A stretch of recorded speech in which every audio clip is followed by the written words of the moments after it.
Salut tout le monde, bienvenue au podcast Créativité 101. Aujourd'hui, 15e épisode, déjà ça passe. On a reçu Charles Deschamps, qui est un humoriste qui était vraiment intéressant. Écoute, il nous a parlé du bordel, il nous a parlé du jockey où on filme le podcast en ce moment. Il nous a parlé de ses débuts en humour, il nous a parlé de son passé en BMX, un peu lui comment il écrit, sa façon de faire. Bref, sa créativité, son processus créatif en général, ça a été super intéressant. Oui, et puis continuez de nous suivre. Merci de nous encourager. Merci de nous envoyer vos questions aussi. C'est le fun. Je ne sais pas si vous avez remarqué, depuis quelques épisodes maintenant, on a réussi à faire ça en personne, tout en respectant la distanciation puis les mesures, malgré la zone rouge. Là, aujourd'hui, on est au jockey. Ça devrait être pas mal ça, le reste des épisodes. Donc, on essaie toujours d'améliorer ça. Si vous avez des suggestions, n'hésitez pas à nous aider. Continuez de nous encourager. On est sur toutes les plateformes. Facebook, YouTube, Spotify, Balado, Google Podcast, iTunes Podcast, tout ça. Puis merci pour vrai de nous suivre. Merci de nous encourager. 15e épisode déjà, puis en grande partie grâce à vous.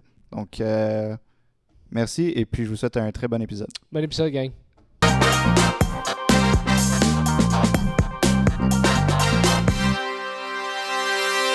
Salut tout le monde, bienvenue à Créativité 101.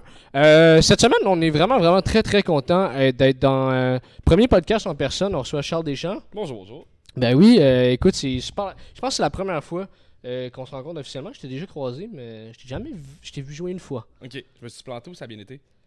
Non, ça a bien été définitivement. Ok, C'était pas planté. C'est ça. Fait que c'est ça, ouais, on était au jockey. Fait que j'en profite pour dire un gros merci au jockey encore une fois de nous accueillir. Puis, ouais, grâce à toi quasiment. Ça serait drôle. Fait que, on aime ça débuter tout le temps avec la même question, nous. C'est, selon toi, comment tu décrirais ton style d'humour? Ah, j'haïs cette question-là parce que je sais Ouais, jamais tout quoi le monde répondre. J'aime beaucoup aller dans l'humour noir sans être catégorisé là-dedans parce que je fais des numéros qui sont pas nécessairement élevés ou rien de ça. Anecdotique, humour noir, autodérision et stand-up classique. Ok. Un Ok. mix de tout ça. Ok, quand même. Cool. Et donc, parmi tout ça, c'est quoi les thèmes ou les sujets que tu aimes aborder dans tes numbers? J'adore dire ce qu'on n'a pas le droit de dire. Moi, je suis un gros fan de la soirée d'humour, Humour GHB. Ouais. J'aime beaucoup aller là-bas parce qu'il y a une ouverture pour aller sur n'importe quel sujet, puis après ça, c'est de le faire passer dans les autres soirées d'humour. Fait que j'aime beaucoup ça, les sujets que le monde il grince des dents, qu'on n'aurait pas allé, puis j'ai bien du fun là-dedans. Des tabous, genre, ou... Sujet tabou, tu sais, j'ai des numéros sur l'avortement, la pédophilie, le suicide, le sida. Tu sais, j'aime ça, ces sujets-là. C'est comme, t'as l'impression d'être un funambule, tu marches sur une ligne, puis t'es comme, je vais te faire dépasser. Il y a quelque chose que j'aime beaucoup là-dedans. Okay. Est-ce qu'aborder ces sujets-là avec de l'humour, c'est comme un petit peu une façon de les assouplir un peu ou genre de faire mieux passer ça? Parce que c'est pas des sujets que tout le monde aime jaser nécessairement dans la vie de tous les jours. C'est des sujets que le monde n'aime pas. L'humour, en fait, ça permet d'être capable d'en parler, d'être capable d'en rire, puis plus que tu vas être habile, plus que... en fait, l'humour noir est quelque chose de difficile parce que tu peux te mettre les pieds dans les plats facilement, mais c'est des sujets qui sont hyper riches. Fait que, autant que c'est difficile, autant que tu as du jus, plus que pour parler de... Des anecdotes d'aller aux pommes, là, il y en a eu à peu près 300 000. Fait que, je trouve ça tough de trouver un bel angle à aller aux pommes, mais trouver un bel angle à quelque chose comme les alcooliques anonymes, ça peut être le fun. Ouais, Ok. effectivement. C'est-tu souvent, mettons, parce que tu dis qu'il y a de l'anecdotique aussi là-dedans, fait que tu relis tout ça quand même à ta vie personnelle, mettons? Il y a beaucoup de stock qui sont en lien avec ma vie personnelle. Mais, tu sais, des fois, je repensais, j'ai un numéro sur le sida. Puis la raison pourquoi j'ai écrit ce numéro-là, c'est à cause d'une toune de Grand Corps Malade. Où ce qui parle d'un prisonnier qu'en prison, tu sais, au début, il se battait tout le temps. Puis là, à un moment donné, il s'est calmé. Mais il a appris qu'il y avait le virus du VIH. Puis là, finalement, il est sorti de prison, il est heureux, il y a une femme. Puis j'étais comme, ah, c'est bien beau son histoire. Puis j'étais comme, hey, je suis jaloux de l'histoire d'un gars qui a quand même le sida. C'est drôle d'être jaloux de quelqu'un qui a une maladie. Fait que là, je trouvais comme il y a un angle là-dedans. Fait que tu sais, je trouvais ça drôle. Fait que tu sais, je me suis inspiré d'une toune pour finalement écrire un numéro qui n'a pas vraiment de lien avec moi. C'est un numéro parce que je suis jaloux de mon ami qui a le sida. Parce qu'il est rendu cool. pas parce qu'il est rendu cool dans le sens que... Mais pas que c'est cool qu'il y ait le sida, là. C'est ça. Ce que je dis, c'est que dans le fond, le fait qu'il a attrapé cette maladie-là fait qu'aujourd'hui, il est une personne différente. Il aime ça maintenant. Il fait du sport à tous les jours, il mange bien. Puis je suis comme... mon Dieu, t'apprends la pire nouvelle au monde, puis t'es heureux. Moi, j'apprends que c'est la journée des vidanges, ça scrape ma semaine. C'est comme d'être jaloux de ce gars-là. Je trouvais qu'il y avait un angle intéressant là-dedans. Ah, c'est ouais. vrai. Ah, c'est C'est drôle. cool. Puis, comment est venu, mettons, ce style d'humour-là global que t'as? T'as-tu toujours fait ça dès le début ou t'as commencé Au début, je pense que ça a commencé parce que j'étais arrivé à l'école de l'humour, puis avec du monde qui avait des gros backgrounds de théâtre, d'impro, de scène, puis moi, j'étais pas aussi à l'aise qu'eux autres. Fait que je pense de choquer les gens, ça me permettait d'avoir une réaction, même si c'était pas un rire.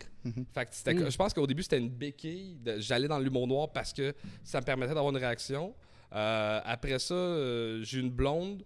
Elle m'a rendu heureux. Puis là, on dirait que j'étais plus dans les sujets légers. Puis là, ça me manque vraiment l'humour noir depuis 1 an ou 2. Puis je suis vraiment plus à fond là-dedans. T'as recommencé à en faire. Ok, fait que c'est ça le parcours. Fait que t'as jamais essayé, mettons, de faire des sketchs, des personnages ou c'était pas. J'en ai fait et ça a été des désastres. C'est vrai? Ça a été des désastres. Ça te collait pas, genre, ou c'est juste t'aimais pas ça? Ben, c'est que j'aimais le trip artistique, mais c'était pas moi. Tu sais, j'ai eu un duo, on va dire, on va appeler un duo. On a fait 3 spectacles là, avec Joe Guérin, c'était les Triangles et Joe Charles. D'appelé un duo, les Triangles, déjà, on trouvait ça drôle. Puis tu sais, c'était tellement épais. Là. On a fait des numéros où que les deux ont juste comme emballé de papier d'aluminium, puis on s'ostine si on est des chevaliers ou des robots. Puis, ça n'a aucun sens. Là. Mettons, on avait du fun, mais tu sais, ça me colle pas à la peau. C'est pas ce que je veux faire. Puis t'avais-tu fait de l'école avec Joe? Ça venait Ouais, de où? Joe, ça a été mon man crush de l'école de l'humour. C'est un des gars qui j'ai le plus de fun. Ok, nice. C'est chiant pour les autres, là, mais... Ouais, c'est vrai. Mais ça, donc avant, mettons, quand tu avais cette passe-là du duo, là, c'était plus un petit peu quelque chose d'absurde, un petit peu. C'était absurde. Ouais, mais en fait, je pense que j'étais embarqué dans un trip à Joe, puis j'avais du fun à faire ça, mais comme on a fait 3 numéros. Là, c'était vraiment... Joe, il était animateur à sa soirée à Beauharnois. Okay. Fait qu'on on a présenté 3 fois des duos de même, puis ça a fini finalement qu'on a fait un 30-30 au Minifest, où c'était... Ça, c'est vraiment cave. On était pauvres.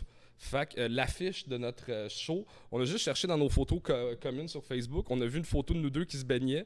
Fait que l'affiche, c'était nous deux, puis ça s'appelait Les Habits Aquatiques. Puis c'est juste pour pas avoir payé un photographe, pour faire une belle image. Ah, c'est drôle. Les amis aquatiques. C'est vraiment original. La fin du show, c'est qu'on avait acheté une piscine pour enfants. Puis on sautait d'un escabeau les deux dans la piscine. Pour vrai? Ouais, Dans le bar? Au mieux de ouais. C'était une mauvaise idée. Puis on s'est fait mal un peu. Mais tu sais, c'était.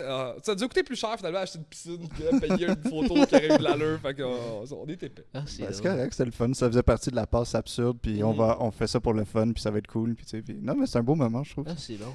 T'avais-tu. Ça a été quoi ton parcours, mettons, de tes débuts en humour jusqu'à temps que tu te rendes à l'école? Puis Ben, c'est ici. Ah ouais? En fait, non, c'est pas vrai. J'ai fait cégep en spectacle 2 fois, me suis pété à la gueule les 2 fois. J'étais vraiment pas bon. Puis j'ai comme abandonné ce rêve-là. Mais c'était pas un rêve. J'ai toujours voulu l'essayer, mais je pensais jamais faire ça dans la vie pour de vrai. Puis à un moment donné, j'ai connu les soirées d'humour un peu plus dans les bars, l'abreuvoir et tout ça. Et quand j'ai ouvert le bar ici, j'étais comme, hey, c'est tranquille, les lundis, on devrait partir une soirée d'humour.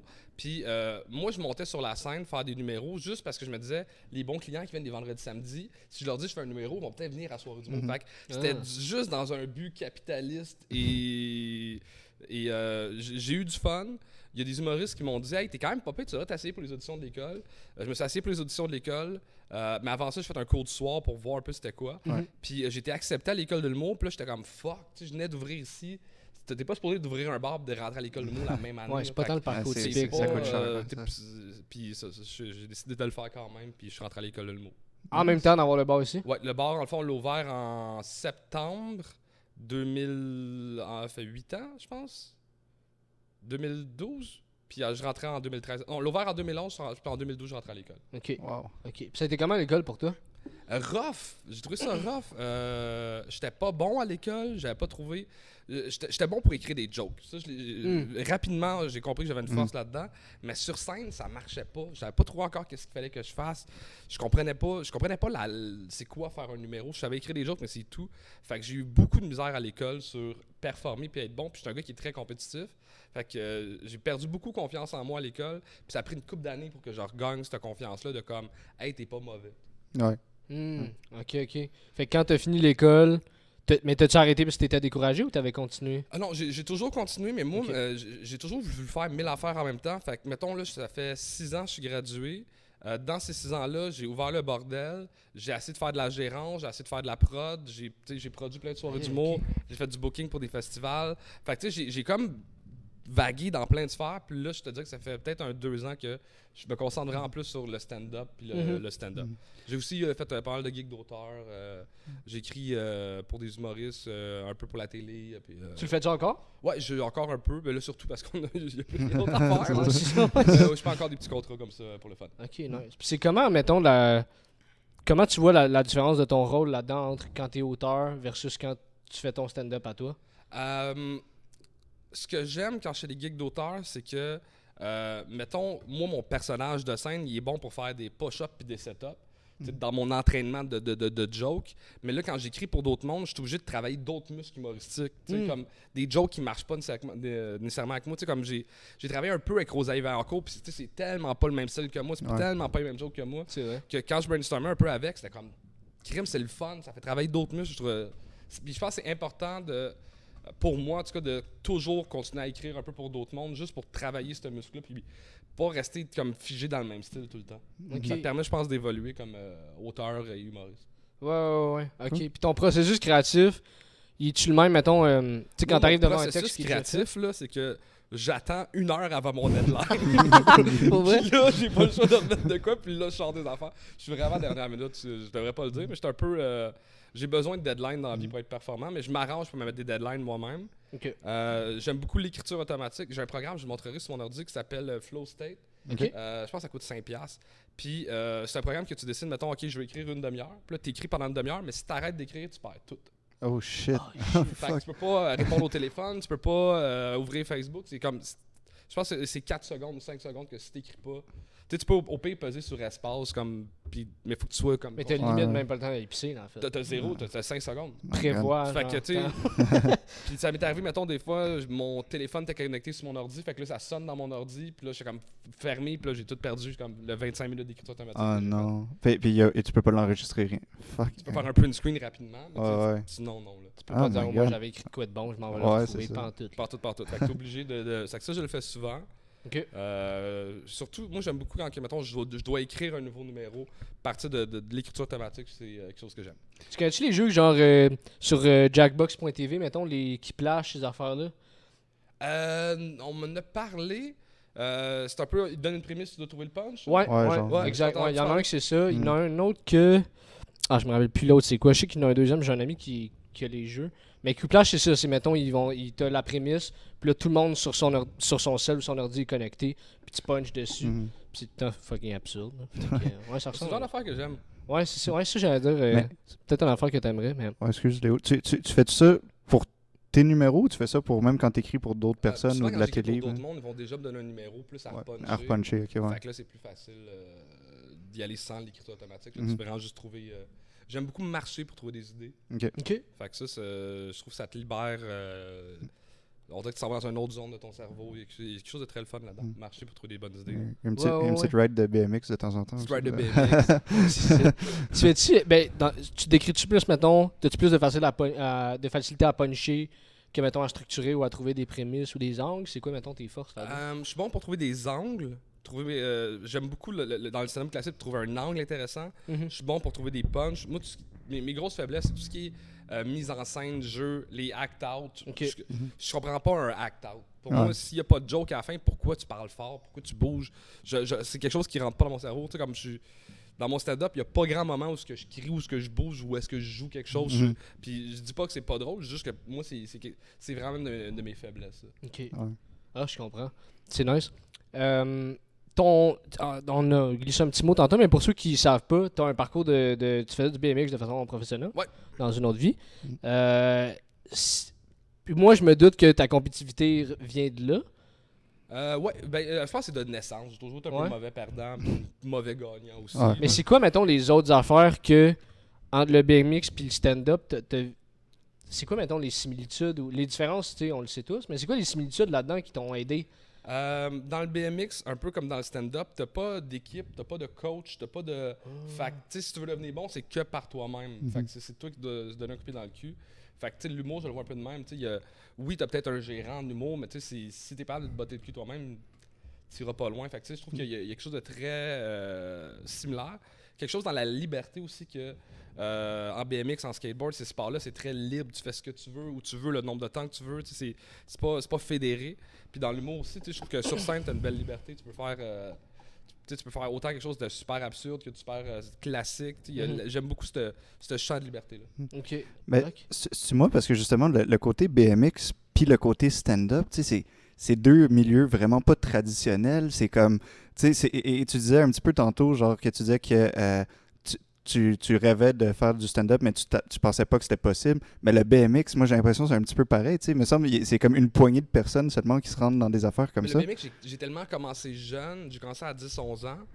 Puis, c'était pas vraiment possible de gagner sa vie avec ça. Puis, à 17 ans, j'ai pas eu un gros contrat. Fait que c'est arrivé un peu comme par hasard, mais dans ma tête, vu qu'il n'y a pas grand monde qui gagne leur vie avec ça, je suis rentré au cégep pour faire gestion de commerce, pour ouvrir un magasin de vélo, puis que ma vie allait toujours avoir un lien avec le BMX. Puis finalement, j'ai pas fini le cégep, je suis parti en Asie faire des spectacles, puis tout ça a chamboulé ma vie. Ouais. OK. C'est quoi qui a fait que tu as décidé de lâcher le BMX Trop pour... de blessures. Ah. J'ai quasiment une vingtaine de commotions cérébrales, j'ai des problèmes de poignet, d'épaule, de genoux, je suis un peu scrap. OK, ouais, je comprends. Mais peut-être que ça t'aide à faire de l'humour, justement, d'avoir une vraie commotion cérébrale. Peut-être. Peut-être que ça m'amène dans des Tu zones vois de cerveau, sûrement le monde différemment des autres à force d'avoir une vraie commotion. Mais... Ah, c'est bon, mais... Fait que donc, là, quand t'as lâché... Dans le fond, si t'aurais pas lâché le BMX, t'aurais-tu fait du stand-up? Honnêtement, le stand-up, dans le fond, je travaillais un peu dans les bars pour payer mes voyages pour les compétitions de BMX. OK. Puis moi, je voulais plus vivre chez mes parents. Fait que, à 17 ans, je suis parti de chez nous à peu près. OK. Fait que j'ai toujours travaillé un peu dans les bars pour faire de l'argent. Quand j'ai lâché le BMX, je suis devenu gérant d'un club qui s'appelait le Diable Vert. Vous êtes un peu peut-être trop jeune pour connaître ça. Puis à un moment donné, j'ai donné ma démission du Diable Vert parce que c'était plus un bar dansant, plus ça devenait plus un club discothèque, puis je me retrouvais pas trop là-dedans, j'étais pas heureux. Fait que j'ai donné ma démission, puis je suis passé devant ce bar-là, puis j'ai fait un offre d'achat. Ah ouais? Ouais.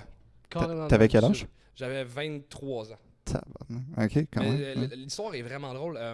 Dans la fenêtre qui est de là-bas, vous le voyez pas, là, mais c'était marqué à louer. Puis moi, je suis juste rentré dans le bar, je suis comme, le bar est-tu à louer? Ils sont comme, ben non, c'est des appartements en haut. Je suis comme, ben, il est-tu à vendre? Fait que, ben, je sais pas, parle au propriétaire, ça en vient vieux. Fait que je suis revenu, j'ai parlé au propriétaire, puis comme, j'aimerais ça de l'acheter. Puis j'avais 2000$ dans mon compte. J'ai emprunté 5000$ à mon coloc qui était très gentil, 13 000$ à la banque, puis j'ai trouvé des partenaires pour investir avec moi. Puis on l'a ouvert à peut-être 100 000 total. Wow. Tabarnouche, Quand ok. même. C'était quand même une job, là, faire tout ça, motivé pour aller trouver le monde, chercher tout ça. Tu sais, le milieu des bars, c'est un petit milieu, puis tous les barman, puis tout le monde de bar rêve d'avoir un jour leur propre établissement. Fait que tu sais, je connaissais du monde motivé, puis qui était passionné quand même par l'univers des. Tu sais, quand on l'a ouvert, c'était un bar qui était très axé sur le cocktail, puis le fleur bartending. Puis tu sais, j'ai trouvé du monde qui tripait là-dessus, puis qui rêvait d'avoir leur place. Puis il y avait comme un nouveau buzz sur les bars de quartier. Il n'y en avait pas encore beaucoup, puis ça commençait à marcher. Le monde était tanné des gros clubs, des grosses places. J'y croyais beaucoup à un petit bar. Puis surtout que moi, je viens du quartier ici. Fait que je connais tout le monde dans le quartier. J'ai fait les 2 écoles primaires, les 2 écoles secondaires du coin. Fait que je savais qu'il allait y avoir du monde dans le bar parce que je connais tout le monde dans le coin. C'était un gamble, mais que je croyais beaucoup en nos chances qu'on a un beau petit bar. Ok, c'est cool. Puis comment a évolué la soirée d'humour que tu as partie ici? Parce que là, maintenant, c'est rendu... Tu sais, les lundis de l'humour au jockey, c'est une soirée mythique. C'est quasiment le bordel, en fait. En fond, on a parti... Il y a du monde qui nous a approchés pour organiser un événement d'humour. J'ai rencontré du monde là-dedans. Là, c'est des filles qui produisaient la soirée au début. Ça marchait pas tant, mais j'étais pas cool avec eux parce que je comprenais pas l'humour. Puis je comprenais pas pourquoi des affaires étaient faites d'une certaine manière. Puis les filles ont lâché parce que c'était pas assez payant. Puis là, finalement, moi, j'ai continué à la produire parce que je tripais sur le concept. Puis j'ai fait un lift à Phil Roy à même pour aller faire un show à Québec. Puis c'est devenu un de mes très bons amis dans la vie. Okay. C'est lui qui a repris l'animation. Puis à partir de là, c'était parti pour la gloire. Là. La soirée du mois avant le stage était là-bas. Fait que chaque fois que quelqu'un rentrait ou sortait, ça dérangeait l'humoriste. C'était avec lui qu'on a construit le stage. C'était pas celui-là, c'était un autre à l'époque. Okay. Mais on a faire une belle soirée du mois, installer des caméras, qu'on voyait les humoristes et TV aussi. Il était motivé. Cool. Puis c'est Phil Roy qui a fait ça. Je pense qu'il a donné le gros hype à la soirée. Après ça, de choisir Jay Dutemps comme animateur, ça a redonné un deuxième hype à la soirée. Charles Pellerin, même affaire. Puis là, c'est Jay Lally. Puis on dirait que c'est sur une lancée. Ouais, ben oui, ça se maintient total. Déjà, je pense que ça fait 8 ans, 7 ans qu'elle existe, la soirée. C'est fou, ça fait quand même un Mais bout, ça, c'est ça. T'as 23 ans, t'achètes un bar, tu pars une soirée, tu rentres à l'école d'humour quasiment en 8 mois. Genre. Ouais, c'est comme. Mais on dirait que on dirait que t'aimes ça, genre, être comme. Justement, tu dis de dernière minute ou de picher dans des situations comme ça où est-ce que t'es comme. Ben maintenant que ça arrive, j'ai pas le choix, puis let's go, je vais avoir du fun puis faire le plus que je peux, de ça. Là. Ben, il y a quelque chose de très dangereux pour ma santé mentale là-dedans. Je sais que je suis bon quand je suis dans la marde. Genre, je suis vraiment bon sous pression, puis on dirait que des fois, ma vie est monotone, puis là, je suis comme, ben, faut que je me mette dans la marde. Faut que je me. Puis là, je vais être bon, puis là, je vais avoir du fun parce que je vais trouver des solutions. J'aime ça trouver des solutions avec un facteur stress, puis on dirait que plus que tu as réussi à t'en sortir, plus que tu es confiant que tu vas encore t'en sortir. Fait que tu deviens encore plus gambler, puis ça finit plus. Ça finit plus, là. Tu sais, comme t'as l'ouverture du jockey, l'ouverture du bordel, la soirée d'humour, l'école de l'humour. On a sorti un livre l'année passée. Tu sais, comme. C'est ça. C'est tout le temps. J'ai besoin d'adrénaline tout le temps. Ok. Ah, c'est drôle, mais mettons, par rapport à l'humour, est-ce que tu as su dès le départ que tu étais bon sous pression? Ou est-ce que tu as commencé et tu étais plus en mode. En première année, je mettais mes devoirs dernière. Tu sais, comme on dirait que j'ai. Ouais. Mais tu as compris tout de suite que tu étais bon dernière minute? Oui, mais tu sais, comme. En fait, je pensais que j'étais juste paresseux avant. Puis après ça, je me suis rendu compte que dans des grosses périodes de stress et de pression, j'arrivais à garder un sang-froid que je voyais que d'autres mondes n'étaient pas capables puis qui capotaient puis qui stressaient. Juste l'ouverture du bar aussi, là, c'était. Man, on l'a ouvert avec. Tu sais, comme la première soirée qu'on a ouvert, les ventes d'alcool ont payé les gars de Renault de la semaine parce qu'on est arrivé flush. Là. Tu sais, ça a failli pour ouvrir pour 1000 raisons. Là. Mais on a réussi, puis je trouvais tout le temps des solutions pour. Tu sais, comme. Les premières banquettes qu'on avait, j'ai trouvé un restaurant en faillite à Saint-Roch-de-la-Chigan. En fait, je savais pas qu'il était en faillite, j'ai juste vu les banquettes à vendre. J'étais allé déjeuner avant, puis la fille du village, elle m'a dit « Ah, le restaurant, ils le détruisent la semaine prochaine. » Fait que moi, je savais que le gars, il devait les vendre aujourd'hui. Fait que, tu sais, des banquettes qui valaient 5000, je dis « Gars, moi, je peux retirer 500$ par jour, je te donne 500$, puis je les prends au sérieux. Il n'y a pas eu le choix. Mais tu sais, j'ai économisé sur plein de petites affaires de même, sur trouver des solutions. T'as été chanceux en quelque sorte, t'es tombé les lampes, là, tu sais, ça a l'air d'être des lampes super déco cool. C'est des culs de poule de cuisine qu'on a cacané noir. Ah ouais, pour vrai? Ouais, c'est juste ça, tu sais. Ah ben oui, c'est vrai. Toujours trouver des solutions pas chères, puis le fun, puis... C'est devenu 10 ans, mais tu dois être content, en fait, quand tu regardes, mettons, le bar aussi, puis tu dis qu'ils ont gardé la soirée d'humour, qu'ils ont gardé bien des affaires qui... Ah, le bar, il est vrai, je le trouve vraiment beau encore. Là. Ah ouais, non, clairement. C'est très cool. Je suis curieux de savoir, c'est quoi ta façon de... Ben, tantôt, tu disais, bon, tu fais ça, ton processus créatif, c'est dans la minute, mais mettons, plus poussé que ça, comment tu... t'aimes marcher, comment se déroule ton processus créatif, de trouver des idées à remplir une page blanche, comment ça se passe? Il y a 2 méthodes de travail. Il y avait la méthode quand j'animais l'open mic au bordel. J'étais obligé d'arriver à un nouveau numéro chaque semaine. Fait que là, t'as le deadline, puis une fois que t'as l'idée, les jokes s'écrivent rapidement. Je trouve que c'est ça qui est tough, c'est de trouver la bonne idée. Puis ça, tu la trouves en marchant, en regardant la télé, en t'inspirant de n'importe quoi, un film au cinéma. Ou, comme, faut que tu trouves l'idée, le fun. Puis après ça, écrire un 7 minutes de joke, c'est quand même facile pour animer une soirée d'humour. Là, parce que je parle pas de faire le meilleur numéro d'histoire. Puis là, après ça, j'ai arrêté d'animer, fait que je suis moins sous pression. Fait que je suis encore plus à la recherche de la meilleure idée parce que je suis pas obligé d'en sortir une par semaine. Là, j'ai le temps. Fait que j'essaie d'écrire un 4-5 bons numéros par année. Mais au mieux d'en écrire juste pour en écrire, si l'idée est moyenne, je ne l'écris pas le numéro. Je cherche le bon numéro. OK. Puis quand tu vas roder ces numéros-là que tu as écrits, est-ce que, parce qu'il y en a beaucoup qui les écrivent sur scène un petit peu, tu sais, genre ils savent de quoi où est-ce qu'ils vont parler, ils savent où est-ce qu'ils s'en vont. Il y en a d'autres qui écrivent vraiment un texte bâti quasiment fini puis ils vont juste le tester. Comment tu fonctionnes, toi? Moi, je suis un mix des deux. OK. Je vais écrire les jokes, mais les écrire dans ma tête, mettre des mots-clés sur un papier. Puis, parce que si j'écris les jokes, moi je trouve qu'ils sonnent trop écrites. Okay. Fait que la joke va être écrite dans ma tête, je vais avoir le mot-clé, mettons le punch-out, c'est le punch, c'est tabouret. Puis je vais essayer de me rendre à tabouret, mais ça va sonner plus moi s'il n'est pas écrit. Puis ça fait assez longtemps que je fais ça que je suis déjà bon pour que la joke soit courte quand même. Tu sais, je m'étale pas trop. Fait que mon texte n'est jamais écrit la première fois, je l'essaye. mais les punchs sont déjà toutes là. Ok. Tu sais, j'en ai vu des humoristes improviser sur scène puis être bons. Moi, je suis pas. Le punch, il faut qu'il soit déjà écrit. Je vais peut-être improviser un gag ou deux, mais sinon, c'est quand même très, très écrit dans ma tête. Puis là, après, mettons, 5-6 soirées de rodage, là, je vais peut-être l'écrire pour de vrai, puis essayer de trouver des solutions dans le texte. Ouais, pour le maximiser, le rendre encore meilleur. Genre. Ok, ouais. Ça t'a-tu aidé d'animer, entre autres au bordel? Oui, j'ai haï ça. J'ai vraiment haï ça. J'ai trouvé ça tough, man. C'est tough à animer. Puis t'as toute la pression de la soirée. Tu sais, comme le monde chiale qui trouve ça tough ouvrir une soirée d'humour, mais quand t'animes, t'ouvres pour le gars qui ouvre. Ouais. Fait que c'est vraiment tough. Puis j'ai des soirées que personne riait, puis ça me fâchait. Puis je le prenais personnel. Puis j'ai trouvé ça très dur. Je l'ai fait pendant 3 ans, mais j'ai vraiment, vraiment beaucoup appris sur être plus à l'aise sur scène, malgré qu'il y a un malaise, avoir plus de répartie, être capable d'improviser un peu plus, puis connecter avec le public aussi, parce que si tu fais juste un numéro avec le public, il connecte pas, faut que tu arrives à aller les chercher. Fait que tu apprends. Je pense que c'est important dans le parcours d'un humoriste d'animer dans sa vie. Ouais, clairement. Ouais, ne serait-ce pour te mettre en danger ou pas. Être capable de faire du crowd work ou des affaires de. Ça mène des moments de malaise, là, il y en a eu tellement là. La première fois que j'ai fait du crowd work, les gars me niaisent encore avec ça. Ça commençait la mode du crowd work, puis je me disais, hey, je vais essayer de faire du crowd work. Puis on était à une soirée du beau qui n'existe plus sur Papineau. Puis là, je parle à une madame dans le public, je dis, vous, qu'est-ce que vous faites dans la vie? Dentiste, vous savez que c'est la profession où il y a le plus gros taux de suicide? Pas de joke, là. Un méga frère. Ouais, mais je parlais à quelqu'un d'autre. Juste les humoristes qui rient de moi dans l'air. Parce que j'étais fuck all en crowdwork, là. C'est drôle. Mais tu sais, ça s'apprend, là. Faut que tu t'essayes, tu fais des erreurs, tu fais des erreurs. Puis là, tu vas encore tester des trucs au bordel? Le bordel, les vraies soirées, je vais tester des surenchères, moi tester des jokes, mais je testerai pas un numéro complet. Ok, tu t'en Le monde a payé 20-25$ pour être là. Je trouve qu'il y a un respect de comme ils ont payé pour avoir de la qualité, c'est dur d'avoir des billets. Fait que je présente pas quelque chose qui est moyen, je vais présenter du bon stock. Mais sur l'open mic, parce que Sur en tout l'open cas, mic, je vais y arriver avec des V1. ouais, parce que moi je suis déjà embarqué juste avant toi sur l'open mic du bordel.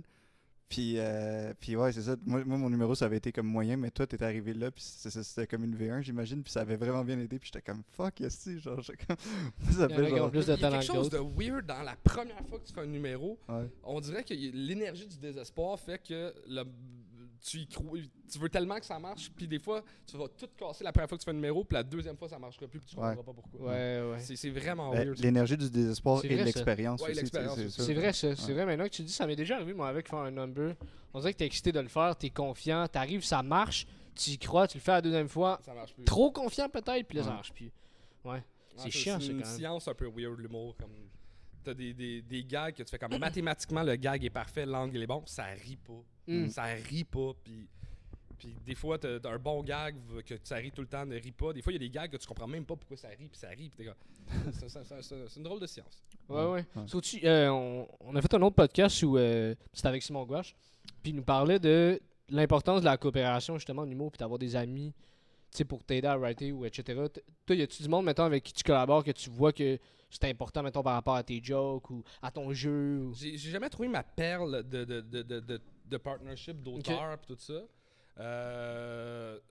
Il n'y a pas beaucoup d'auteurs qui m'ont donné des jokes dans ma vie. J'ai peut-être 3-4 jokes que c'est du monde qui m'ont donné. Je suis très picky sur mon choix de jokes. Mais je pense qu'à l'école de mots, ils appellent ça ta garde rapprochée. C'est important d'avoir un cercle d'amis. J'essaie de me rappeler du cours, c'est loin, là, mais faut que tu aies un ami qui soit ta cheerleader. Fait que même quand ça va pas, il va te cheer up. C'est comme, tu sais, vu que c'est tough mentalement, ce métier-là. Faut que tu aies ton ami qui est honnête et brut pour quand quelque chose est mauvais, puis tout le monde te dit que c'est bon, puis que lui va te le dire que c'est crissement de la merde. Faut que tu aies ton cercle de même en humour d'amis qui vont t'aider, qui vont t'entourer, qui vont te motiver. Fait que c'est important ce cercle-là.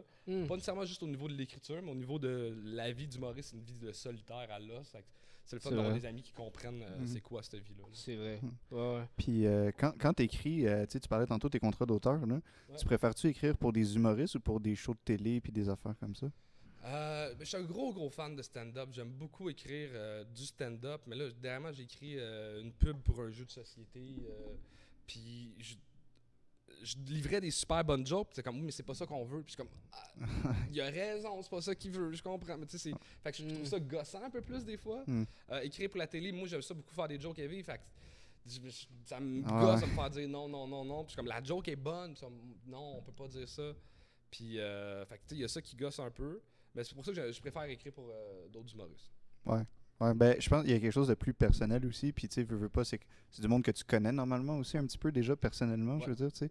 C'est rare que ça soit juste quelqu'un qui te connaît pas puis qui est comme, moi, j'aimerais ça que tu m'écrives, tu sais. Fait qu'il y a comme une belle relation puis ça permet de développer des trucs après aussi. Ouais, définitivement. T'as-tu. Ben, je t'ai vu une fois sur scène, mais je te connaissais pas, fait que j'arrive pas à voir. T'as-tu un personnage de scène? La définition de personnage de scène, tu sais, mettons, il y a du monde qui ont des personnages de Ouais, scène. ouais. Moi, je pense que c'est... Sur scène, je suis très proche de moi, peut-être un peu plus maladroit, un peu plus baveux, un peu plus... Ouais, je te dirais que c'est ça. Un peu plus maladroit, un peu plus baveux, mais sinon, je pourrais pas dire que c'est un personnage de scène. T'as pas exagéré un truc, mettons. Pas, de fou, pas tant. Là. C'est quand même très proche de moi. Là. Ok. Puis tu l'as trouvé comment? Je pense pas que je l'ai vraiment encore trouvé. Pour vrai? Ouais. Tu t'attends à trouver de quoi que tu vas faire? Ah, je pense que c'est plus Ben, ça. je pense que ça se clarifie tout le temps avec les années d'expérience, mais j'ai travaillé avec une metteur en scène à un moment donné que j'ai beaucoup aimé, qui s'appelle Daniel Fichot. Puis Ok. elle m'a dit, ton clown humoristique, Charles, c'est que t'es... elle a juste vu un numéro, puis elle m'a dit ça, puis j'étais comme, c'est vraiment moi. Elle m'a dit, t'es un gars super intelligent, mais tellement paresseux que tu trouves la meilleure solution qui va te faire le moins travailler, qui est une solution brillante, mais qui va finalement juste te mettre plus dans la marde. Puis là, j'étais comme, oui, il y a beaucoup de mes numéros, c'est que voici un problème de société ou un problème dans ma vie, voici la solution que j'ai trouvée. Puis là, le monde fait comme, c'est bien con comme solution, ça marche, mais c'est vraiment cave, mais ça finit par me mettre plus dans la marde. Fait que tu sais, c'est un peu toujours ça, mes numéros. C'est drôle, ça. Mais surtout que, tu sais, ton personnage, comme on parlait, à cause des sujets que tu parles, il y a comme pas le choix d'être quelqu'un qui est quand même proche de toi, tu sais, parce que là, on sent vraiment que c'est comme personnel puis tout ça, parce que, tu sais, je veux dire, tu peux pas arriver puis faire comme « Aujourd'hui, je vais vous parler du suicide », tu sais, c'est comme un petit peu... tranchant parce que oui, quand moi j'ai une sincérité sur scène qui me permet, mettons, de parler de la mort de mon père, du cancer de ma mère, puis le monde fait comme il a le droit d'en parler, c'est vrai, mais des fois, le monde fait comme ah, il pense vraiment ça, j'aime pas ça. Tandis que, mettons, un Anthony Jeselnik ou un Faf, que c'est vraiment un personnage, il peut faire une joke de vraiment élevé, puis on fait comme c'est un personnage, ce n'est pas grave. Fait que, tu sais, c'est des deux côtés, ça peut être utile et tough. Ouais. Mais c'est important pour toi de justement rester authentique, quitte à ce qu'il y ait des gens qui fassent connaître, tu sais. Ben pour moi, c'est même pas comment dire, un but, c'est la seule affaire que je sais faire. Être moi sur scène. Je suis pas un grand comédien. Fait que jouer un personnage ou. Mais tu sais, qui fait vraiment du personnage? Ben, je n'ai un en tête, mais il n'y a plus de carrière. Sinon. Pas tant que ça, tu sais, des personnages. C'est vrai qu'il y en a plus tant que Mettons, ça. à part justement Faf ou Frankie Laugh ou. Mais je me rappelle plus qui. Ah, c'est Justine Philly qui a dit ça dans le podcast. Elle disait mettons, l'espèce de mode en ce moment des humoristes, c'est des personnages, mais comme pas de costume. Ouais. En quelque sorte, tu sais. Un trait exagéré de leur Ouais, personnalité. tu sais, tu vois que c'est pas eux, c'est un peu les Mike personnages. Patterson un peu. Ouais, c'est ça. Ouais, Who's c'est un around bon the exemple. Burger King? Ouais, c'est J'adore un ce bon gars, exemple. il est écœurant. C'est un bon exemple. Mais ah, c'est ça, t'as parlé tantôt de Daniel Fichot. T'as-tu fait tes ateliers? Oui. Ouais, ça m'intéresse, ça. Tu peux-tu nous en parler un peu? J'ai fait le cours de jeu à la caméra. Ok. Parce que je suis vraiment pas bon en jeu. Puis, tu sais, à un moment donné, je veux élargir mon... J'aimerais ça un jour, peut-être, écrire un film ou commencer par une web-série. Puis, jouer dedans. Fait que, il faut que j'apprenne à jouer devant la caméra. J'ai appris beaucoup avec elle. Puis après ça, on a fait... elle a un cours pour les humoristes. Il n'y a pas eu assez d'inscriptions. Ça s'est transformé en cours privé. Puis je l'ai vraiment trouvé bonne. Elle est pertinente. Puis elle m'a appris des affaires que... même après 2 ans de l'école mot, on m'a jamais parlé. Tu sais, ça a l'air con, mais souvent quand tu regardes le public, tu commences à gauche, tu vas au milieu, puis tu vas à droite. Mais il faut que tu fasses le contraire. Okay. Parce que le monde te voit comme en miroir. Fait qu'eux sont habitués de lire de gauche à droite et non de droite à gauche. Fait ils vont moins perdre le focus si tu fais de gauche à droite. Puis moi, tu sais, je suis pas un gars qui était très à l'aise sur scène en commençant. Puis elle me disait, au lieu de regarder le public, là, tu es tout seul contre 100 personnes ou 300 personnes. Fais ta prémisse à une personne, ton setup à quelqu'un d'autre, ton punch à l'autre. Fait que là, tu te bats contre une personne. Fait que ton niveau de confiance, ton niveau de prestance est vraiment décuplé parce que tu as juste l'impression de comme regarde, c'est ça que je dis, ta, versus salut tout le monde. Tu sais, c'est ouais, moins ouais, stressant. toi devant c'est Wilfrid smart, ouais, Pelletier. Elle m'a donné plein de trucs de même que je suis comme crime, elle est pertinente, elle est bonne, et C'est vraiment beaucoup de respect pour ce madame-là. Sais-tu c'était quoi le cours Je pense que c'est interprétation ou quelque chose de même, c'est pas ça? Elle le fait genre une fois par année, puis c'est spécial humoriste. Ok, C'est dédié ok. à l'humour, au stand-up. Ah, cool. Puis c'est une ancienne prof de l'école de l'humour. OK. Puis, Ah ouais, elle a enseigné à l'école? Elle a enseigné à l'école de l'humour dans Ah, les je savais débuts. Puis dans l'hypothèse, ce serait pogné avec l'école. Fait qu'elle est partie de son bar. Puis je sais pas pourquoi ils sont pognés ou rien de ça. Ok, ok, hein, c'est cool. Mhm. Puis, mais fait que tu l'utilises ça maintenant, Ouais. cette affaire-là maintenant, tu vas regarder quelqu'un pour ta prémisse. Ah ouais? Ah, c'est Ça nice. marche vraiment beaucoup, je trouve. C'est nice. Puis je sais pas, t'as-tu déjà remarqué s'il y avait d'autres monde qui faisait ça? J'essaie d'y penser, puis moi, Ouais, mais je remarque beaucoup c'est des humoristes que j'aime souvent, ils ont l'air très à l'aise sur scène. Fait qu'ils vont tenir les regards plus longtemps que, mettons, quelqu'un qui est un petit nerveux qui va comme parler de même. Je trouve que ça te donne une prestance de prendre des pauses. Est-ce que vous connaissez Daniel Tirado? Oui, oui, ben on oui, l'a on reçu. l'a reçu, d'ailleurs. On l'a Il reçu est sur le podcast. vraiment bon. très fort. Puis lui, justement, il prend son temps, va faire comme regarder quelqu'un, puis là, tu sais, faire son punch, puis continuer à le regarder comme j'ai raison. Tu sais, je trouve qu'il Ouais, ça c'est vrai. amène une belle prestance d'être capable de faire ça. Ouais, Ah, c'est puis il vrai, est une super espèce de... gentil, ce gars-là, en plus. Il est très sympathique. vraiment ouais. cool. Ouais. Une confiance de genre, voici mon gag, puis c'est drôle, tu sais. Mais, Ouais. mais c'est vrai ce que tu dis, parce que moi, je t'avais vu cet été, t'as joué beaucoup dans les parcs, au Parc Laurier surtout, tu sais. Puis moi, j'étais là une couple de fois aussi dans le public. Puis il y a un number, en tout cas, je veux pas trop en parler parce que je sais pas trop si il est public ou non, là, mais il y a un number où est-ce que tu parlais une anecdote à l'école quand t'es revenu à l'école plus tard Le en tant conférencier, qu'humoriste. Ouais, c'est ça. Il passe à télé, ça va être passé à télé demain, fait que j'imagine que vous sortez pas l'épisode. Ouais, non, c'est ça. Ouais. non. Ben, il passe à télé demain, fait qu'on Ok, peut en parler. on peut en parler. Ok, good. Euh, Ouais. Ben ça, ben déjà, bon, le number était vraiment cool, là, mais aussi, c'est vrai que je le voyais, maintenant que tu t'en parles, je le vois, ton jeu qui est vraiment plus comme, tu sais, calme, posé, puis une présence plus comme grindé, là, un peu, là, comme on dit, grindé, oui, c'est ça. Puis, grinder, c'est avec un grinder. Ouais, Ouais. c'est pas autre chose. Hein. groundé. puis ouais, non, c'est ça, ben ça paraît, puis le message passe aussi bien, sinon mieux même. Puis c'était sur un sujet quand même aussi, tu sais, c'était du suicide. C'est une joke de suicide. Ouais. Mais En tout cas, mettons, l'histoire de ce numéro-là, Ouais. quand on tu que vous voulez parler plus de processus créatif, Mhm. ce qui est arrivé, c'est que l'anecdote est pas vraie, Ouais. mais est vraie. Dans le sens que c'est pas vrai que j'étais allé faire un spectacle à mon ancienne école secondaire. C'est que ce monsieur-là, c'est un vrai conférencier qui fait des conférences. Puis moi, il est venu à mon école secondaire. Puis il y a beaucoup de malaise que j'ai créé. Tu sais, comme je suis vraiment parti à rire quand il a dit qu'il s'est tiré une balle dans la tête, puis qu'il est passé de là, puis qu'il est devenu aveugle. Parce que Attends, je pense que c'est Ouais. peut-être de toi que j'ai entendu cette affaire-là. c'est ça, Léo. Parce que je te jure, ça c'est drôle. Je raconte une anecdote à mes amis depuis un certain temps, ouais. mais je pense pas que je t'ai entendu dire, mais c'est drôle que tu dises ça. Puis c'est une anecdote de c'est quelqu'un qui se tire, puis qui a perdu La vue. vue puis l'ouïe, je pense. Moi, j'ai juste perdu la vue. Ah, en tout cas, ben, je vais te laisser finir. Ben bref, c'est comme, moi, je suis parti à rire quand il a raconté ça, parce que j'étais comme un pauvre gars, tu sais, il se disait, je suis pas capable de me faire le job, pas capable de me faire le blonde, pas capable de me faire d'amis. Pas Colin, ça non plus, je suis pas capable. Moi, ça m'a fait rire, puis je suis parti à rire dans la classe, puis tu sais, même, ça crée un malaise solide. Puis j'ai essayé de rattraper le malaise, puis j'étais vraiment maladroit. Puis j'ai essayé de raconter cette anecdote-là sur scène, puis ça marchait pas parce que le monde sont comme, ça s'est passé il y a 10 ans. Ouais. Tu sais, t'étais jeune, c'est pas grave, t'as le droit de faire des Mm. erreurs. Fait qu'en 10 ans, ça s'est passé il y a un mois, Ouais. en faisant un show dans mon ancienne école secondaire où ce que je posais d'être cool, puis finalement, j'ai l'air pas cool parce que c'est là que ça rajoute vraiment du drôle. Ah ouais, ouais. C'est en jouant dans le temps, en disant que ça s'est passé plus dernièrement que il 10 ans quand j'étais au secondaire. Ouais. 15 ans, j'étais au secondaire. Ah mon dieu, j'ai vieilli. 16 ans, 17. Ouais, Ouch! plus que ça, je pense. Euh, Moi, ça fait 10 ans, fait que Ouais, ben, j'ai fini à 16, j'ai 33, fait. 15 ans. ouais. Ouais, quand même. Ah, c'est drôle. Moi, c'est un de mes amis qui m'a raconté ça. J'espère qu'il l'a pris de ton anecdote. Parce que justement, c'était un gars qui était venu à son école primaire, puis que la prof invitait son frère à faire une conférence. Puis son frère, il avait essayé de se suicider. Puis quand il s'est tiré, il s'est enlevé la vision, puis l'ouïe.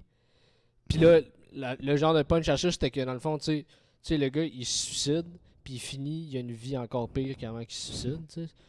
Moi, ça me fait rire. Souvent, après avoir fait ce numéro-là, je l'ai rodé, ça fait longtemps que je fais ce numéro-là. Ouais. Il y a plein de monde qui m'ont dit hey, je l'ai eu, ce conférencier-là, moi aussi. Ouais. Je l'ai eu. Fait que là, je sais pas si il va l'entendre à la TV. J'aimerais ça qu'il m'écrive comme ça yo, serait cool. c'est moi. Genre. C'est pour quelle vraiment cool. émission C'est pour le prochain stand-up. Ok. Ah oui, ok, ouais, cool. C'est Ah. nice.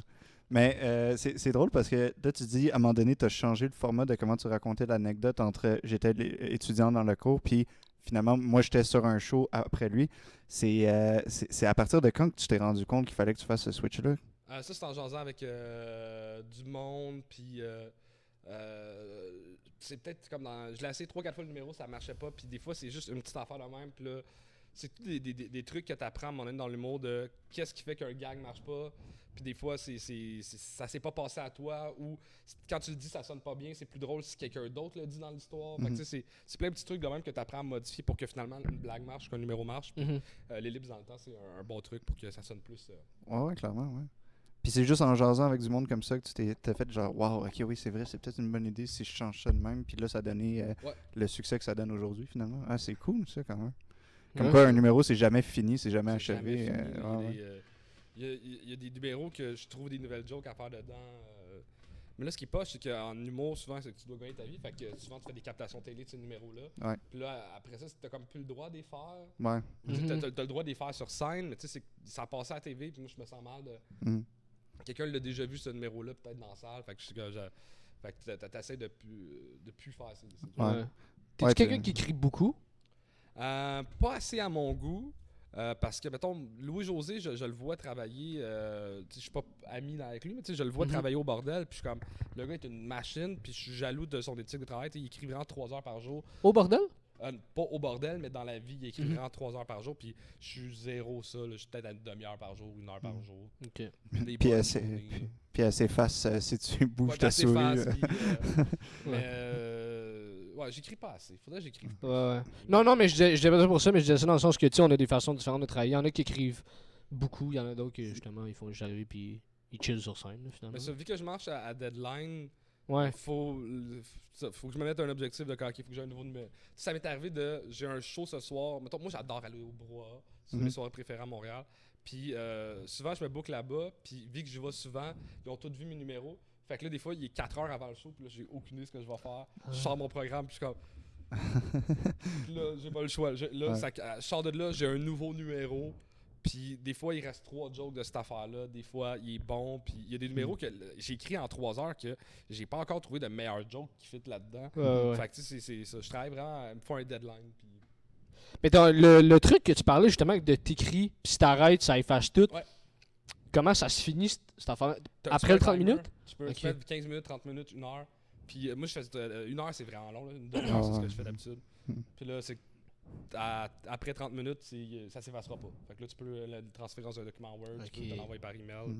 Puis le t'orlis, t'effaces qu'est-ce qui est de la merde. Puis ouais. il te reste des jokes souvent là-dedans. C'est drôle ça. Puis y a-tu des trucs, mettons, que tu voudrais créer, que t'as pas nécessairement encore fait ou que t'es en cours de faire, mettons, que ça soit un sitcom ou une série ou un film? Ou... Ben, je viens de me taper, moi, un documentaire sur South Park, puis vous tripez créativité. Les gars, chaque épisode, ils l'écrivent en une semaine. Il écrit le tour, le réalise. Puis, tu sais, comme les gars racontent à un moment donné qu'ils ont gagné un prix aux Emmys pour la tune Blame Canada. Ouais. Ils sont allés aux Emmys habillés en filles puis ont fait de la MDMA. Puis là, le lendemain, ils sont lendemain de veille, ils sont scrap, ils ouvrent la télé pour comme relaxer, ils sont encore en robe. Puis là, ça marque à la TV South Park New Season in 6 days. Puis ils comme, oh fuck. Ils ont rien fait, là. Tu sais, ils veulent que ça soit collé sur l'actualité. C'est que les gars, ils sortent un nouvel épisode à chaque semaine. Puis, tu sais, ça serait mon rêve de travailler un jour sur un projet de même que t'as des deadlines de fou, puis que t'as une liberté créative. J'ai pas encore trouvé ça serait quoi le projet, parce que à la télé ici, c'est non. Y a pas de... Ouais, c'est ça, j'allais dire. Ouais. Peut-être sur le web. Peut-être sur le web, mais je connais rien en cartoon. Ça se fait dessus comme... Je sais pas, mais j'aimerais ça trouver ce genre de projet-là. Ouais. Tu sais, quelque chose de épique, mais que t'es obligé de créer rapidement. Ouais. Ok. Tu le ferais plus en cartoon? Tu le ferais pas, mettons, toi qui le joues? Ou... Ah, je sais pas, ça pourrait être avec moi qui le joue ou quelque chose du genre. Mais je rêve de trouver ce projet-là parce que je viens de finir le documentaire. En fait, j'aimerais ça écrire sur South Park. Ça doit être un fou projet. Ça serait le fun. Puis tantôt, tu disais que t'aurais le goût peut-être de faire un film aussi, t'avais dit. En fait, j'ai le goût de tout faire dans la Ouais. vie. C'est une des affaires que je voudrais faire avant de mourir, écrire sur un film. Ou une série télé. Ou, puis un jour, j'aimerais ça. Ben oui, mais rendu là, c'est quand même plus accessible qu'on le pense. Là. Je veux dire, tu sais, en plus, je veux dire, tu as des contacts, tu as du monde, tu as déjà une notoriété d'auteur, tout, donc c'est quand même, tu sais, il n'y a pas grand-chose qui t'en empêche, à part Encore, faut que je toi-même. trouve l'idée. Ouais, c'est ça. Tu Ouais, sais, comme. En fait, moi, je le dis souvent, mon rêve en humour, c'est de marquer l'humour. J'aimerais ça un jour écrire un assez bon numéro que ça marque, tu sais, comme les gens. Mais après ça, tu sais, écrire le prochain La Petite Vie ou, tu sais, écrire un grand film qui soit. Quand je dis grand film, c'est pas nécessairement, tu sais, les Boys ont marqué l'imaginaire québécois. Puis je pense pas que c'est un grand film. Mais, tu sais, j'aimerais ça participer à des projets de même. Font comme, hey, tu sais, j'ai laissé ma marque dans la culture québécoise. Que ce soit comme auteur ou comme n'importe quoi. C'est le genre de projet qui m'allume. Ouais. Ben, c'est drôle que tu dises Les Boys parce que moi, je pensais exactement à ce film-là. Je suis un gros fan du film Les Boys. Puis je pensais exactement à ce film-là quand tu disais ça. Puis j'étais comme, man, ça aurait été malade écrire avec genre Louis Saya en 97. Genre, mais l'affaire, c'est que tu sais pas, tu sais. Ouais, tu sais pas avant de le faire. Tu sais, justement, pour revenir sur le podcast avec Simon Gouache, on jasait justement de son number sur le CrossFit, tu sais. Puis on lui demandait s'il savait que c'était pour devenir viral. Puis, tu sais, c'est vrai, tu peux pas savoir qu'un truc va blow, un enfant de même. Tu sais pas si ta série va marquer ou si... Il y a tout ça qui est tough quand même, là, tu sais. Le but, c'est ça. J'aime ça faire des affaires qui me font triper créativement en espérant qu'un jour, que ce soit ça. Mais tu sais, comme le dictionnaire des vedettes, là, man, on a eu du fun à écrire ça. Là. Ouais. C'était trippant. Puis, tu sais, ce sera pas un livre qui va marquer l'histoire. Là. On le sait, là. Ça sera, on se bat contre Yves Beauchemin. Là. Ça va être... Non, mais j'ai vraiment eu du fun dans ce projet-là. Puis, je suis vraiment... ça a renforcé mon amitié beaucoup avec les deux autres gars. Puis, tu sais, on sait qu'un jour, on va faire un projet ensemble. Parce que les trois, on a 3 sens du punch très différents, mais très... les deux autres gars me font rire, je fais rire les deux. Tu sais, on est un beau team d'auteurs. Juste peut-être pour le monde qui ne connaisse pas, c'est qui les deux autres gars avec qui... Charles-Alex Durand, qui est aussi l'auteur de Rosalie en cours, qui écrit pour plein de projets de télé. Puis Antoine Desjardins, qui écrit beaucoup pour les Grandes Crues, puis plein de projets de télé aussi. Cool. Très cool. Très, très cool. Est-ce que ton podcast, C'est quoi les potins, tu le fais-tu encore? Non, parce qu'il y a eu la pandémie, il y a eu j'ai déménagé, j'ai acheté un condo avec ma blonde. Il y a eu comme plein d'affaires, puis on dirait que quand la pandémie a commencé, j'aurais pu le continuer. Puis là, j'étais comme, ça me tente pas, c'est triste l'humour. C'est pas, en ce moment, il y a quelque chose que je trouvais très triste pour moi, l'humour, j'avais hâte qu'il y ait, pas une pandémie, mais tu sais, comme, je pensais que quand il allait avoir une grosse crise internationale, une crise mondiale, le monde allait aller dans les bars écouter du stand-up parce que ça fait du bien de rire. Puis là, il se passe une grosse crise mondiale et la première chose qu'on enlève, c'est le stand-up. Je suis comme, OK, on est fucking inutile. Parce que faire rire des gens quand ça va bien, c'est inutile. Mais faire rire des gens quand ça va mal, c'est utile. Puis là, je suis pas tombé en dépression, mais j'ai pas envie de faire la promotion de l'humour. Vous voulez même pas d'humour. Tu sais, j'étais comme... Puis un peu amer quasiment. Pas amer, mais genre comme... Déçu de la vie, déçu de comment que je sers à rien, tu sais. J'ai rien fait de la pandémie, là. J'ai pas écrit, j'ai joué au PlayStation, puis j'ai fumé des tops, là. C'est tout ce que j'ai fait, là. Puis on l'a vu en plus cet été à quel point... tu sais, t'as-tu fait des bars aussi ou t'as juste fait des shows de parc? Des bars, des shows de parc, j'ai accepté toutes les gigs qu'il y avait. Fait que j'imagine que t'as vu à quel point le monde il voulait, le monde il était content. Ils sont vraiment contents. Fait qu'elle est là l'absurdité de fermer ça parce qu'on l'a vu à quel point le monde il voulait ça même dans un temps difficile, puis l'espèce de crainte qu'on pensait que les gens allaient avoir dans les bars ou moins dans les parcs vu que t'es dehors, mais surtout dans les bars, puis finalement le monde était vraiment au rendez-vous. Puis là, on a 28 jours sans ça. On va survivre. Quand le podcast va sortir, il devrait y en avoir une coupe qui est passée déjà de jours. Une coupe du 28 On devrait être rendu à genre 14. Ou on va être rendu dans la zone mauve parce que ça va être encore pire. La zone brune parce qu'on va être dans la merde. Mais... Ouais, dans le genre, je sais pas. Mais... Ouais, tu penses-tu, avec ce reconfinement partiel-là, tu penses-tu plus cette fois-ci vouloir être productif, genre? Ouais, là, j'ai envie d'écrire parce que... sans tomber dans les potins, je sais pas quand ça va sortir, mais j'ai brûlé beaucoup de stock à télé dans les dernières semaines. Fait que j'ai besoin de nouveau matériel. Fait que je vais écrire. Ouais. Pour ton écriture, justement, tu sais, tantôt tu disais que tu trouvais tes idées puis ton inspiration en prenant des marches puis tout ça, mais t'as-tu des exercices ou t'as-tu des techniques pour genre libérer la créativité puis essayer d'avoir vraiment plus d'idées ou des gangs? Ou... Mets-toi dans une situation qui te sort de ta routine. On dirait que ton cerveau pense différemment quand il vit des affaires différentes. Fait que, tu sais, si... voyager, c'est quelque chose... En fait, voyager, c'est vraiment une belle manière d'écrire parce que tu te rends compte qu'au Québec, c'est pas pareil qu'ailleurs. Fait que là, tu essaies de comprendre pourquoi on a certains comportements, puis pourquoi eux ont certains comportements. Ouais. Puis là, tu trouves une raison absurde pourquoi on a peut-être ces comportements-là. Puis là, le numéro s'écrit tout seul. Fait que voyager ou juste pas nécessairement se rendre dans les endroits, mais écouter des films qui viennent d'ailleurs, écouter des séries qui viennent d'ailleurs. Juste, je trouve que c'est de déstabiliser ton cerveau. OK. Tu parles-tu de... Moi, je trouve ça fascinant, il me semble. Moi, en tout cas, j'aimerais ça entendre ça, mettons... Tu sais, ton passé, mettons, de quand t'étais pro en BMX puis t'as voyagé en Asie puis tout, c'est malade, tu sais. T'en parles-tu, là, ton numéro? Non, pas tant. J'ai essayé d'écrire un numéro... en fait, mon numéro de tournée de l'école, c'était sur le BMX. Puis c'était cheesy, c'était quétaine, c'était pas bon, là. Mais j'ai jamais trouvé de langue parce que je trouve que c'est quelque chose qui s'est passé à moi que le monde ne peut pas relate. Hey, tu sais, les gens, quand on fait des tail whips, hein? Je trouve ça weird un peu. J'ai jamais trouvé une manière de le raconter. Puis les voyages, c'est un peu la même affaire. S'ils n'ont pas été, le monde ne comprenne pas, mais tu sais, comme je dis, je vais pogner des expériences de voyage, puis je vais plus ça va m'aider à interpréter comment que nous on vit en société. C'est plus dans ce sens-là. Des anecdotes de voyage. Si je n'y ai pas été dans ton pays, pourquoi tu me racontes ton voyage au Portugal? Ouais, c'est vrai, ouais. Ça se peut que je dis pas que tous les numéros de voyage sont pas bons. Je dis juste que pour moi, je trouve ça dur de faire embarquer le public dans quelque chose qu'ils ont peut-être pas vécu, qu'ils connaissent pas. Là. Non, c'est ça. Puis il y a de quoi quand même de singulier à aller faire du BMX en Asie, mais justement, non, c'est sûr. Mais il me semble, si t'es capable de le rendre accessible, par contre, c'est une drôle de réalité, pareil, là, aller en Asie pour faire du BMX. T'sais. Ben, c'est super original. Surtout, là, je veux dire, il y a combien de personnes qui peuvent dire ça, là, tu sais. Ben, à un moment donné, je vais essayer de réécrire là-dessus. Parce qu'il y a plein d'affaires, justement, puis surtout que c'est gros, la Chine prend le contrôle du monde, puis moi, je parle de mandarin, tu sais, comme, ça pourrait m'être utile, je le parle plus vraiment, là, mais je le parlais à l'époque un peu plus. Mais, tu sais, il y a de quoi à dire d'intéressant, mais j'ai pas encore trouvé l'angle, la bonne affaire à dire, le bon... T'as passé combien? Excuse-moi. Non, vas-y. 2 ans là-bas en Asie? Quand même, ça devait être quelque chose. Puis t'étais plus jeune dans le temps. 1 an à 17 ans, puis 8 mois à 21 ans. Chris, ok, ouais, quand même. À 17 ans, J'ai sorti à 17, j'ai eu 18 un mois après. Ok, mais quand même, ça reste des jeunes en Asie. Sortir en dehors de son pays pendant 1 an dans une langue que tu connais pas, une culture que tu connais pas, rien. Puis juste pour aller vivre sa passion de l'époque qui était le BMX, c'est quand même fou. Là, C'était la plus belle chose au monde. J'étais payé pour faire le sport que j'aimais, puis voyager gratuitement. Ouais, eux autres, ils t'ont repayé en 20 commotions cérébrales.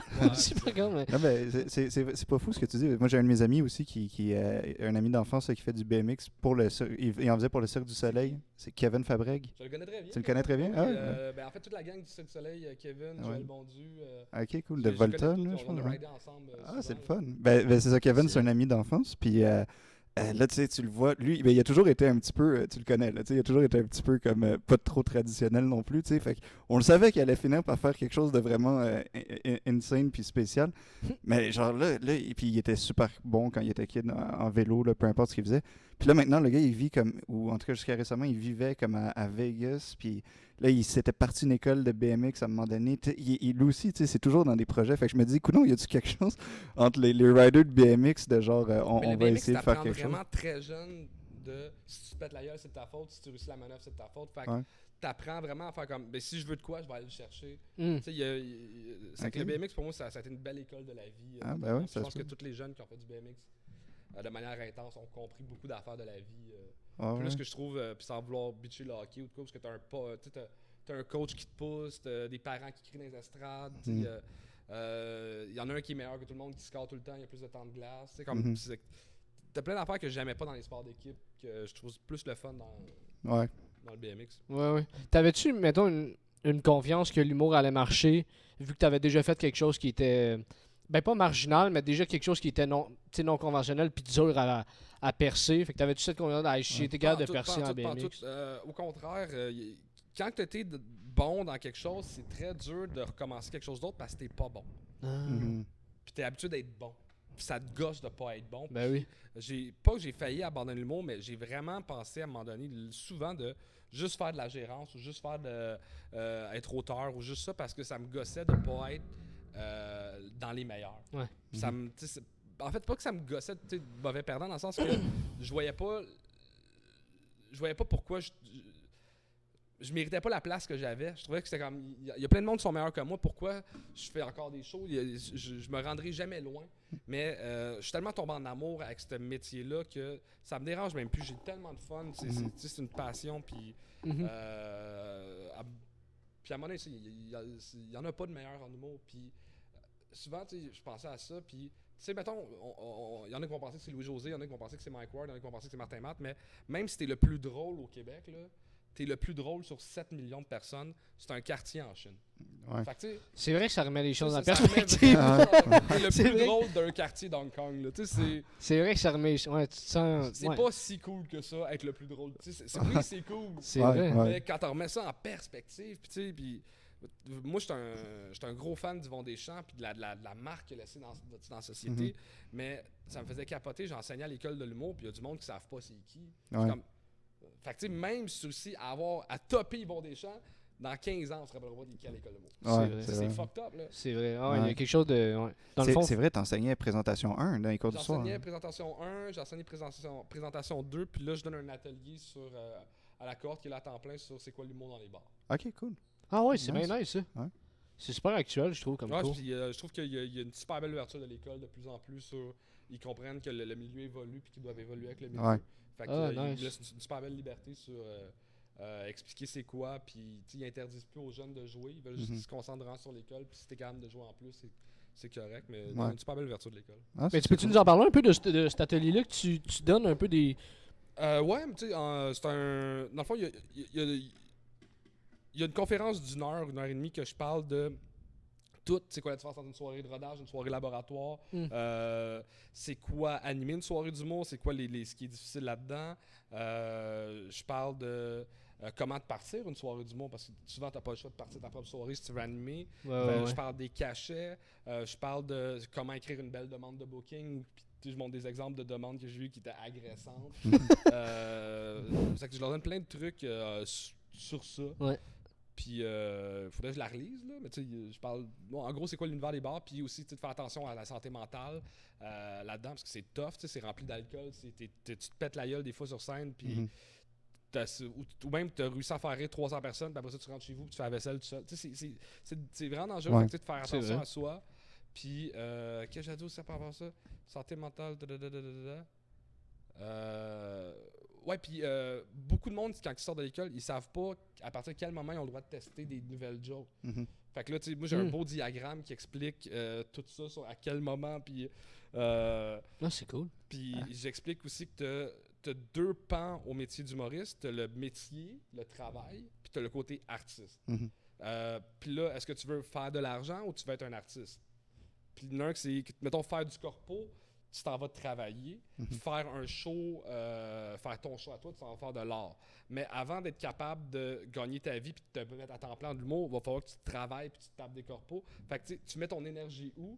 Plus que tu mets de l'énergie sur le côté travail, plus vite tu vas pouvoir faire ça à temps plein puis t'améliorer pour avoir un beau côté artistique.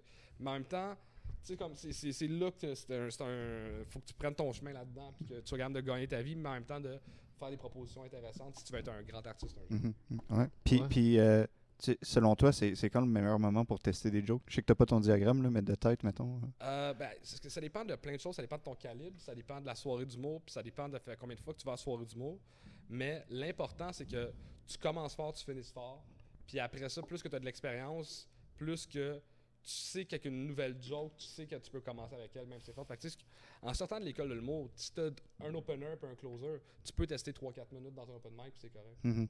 En Ok. fait, les open mic, je pense que tout le monde devrait pouvoir tester. Ouais. Tu sais, moi, ça me faisait capoter de voir du monde arriver à l'open mic du bordel avec leur meilleur numéro depuis 3 ans. Je suis comme, c'est un open.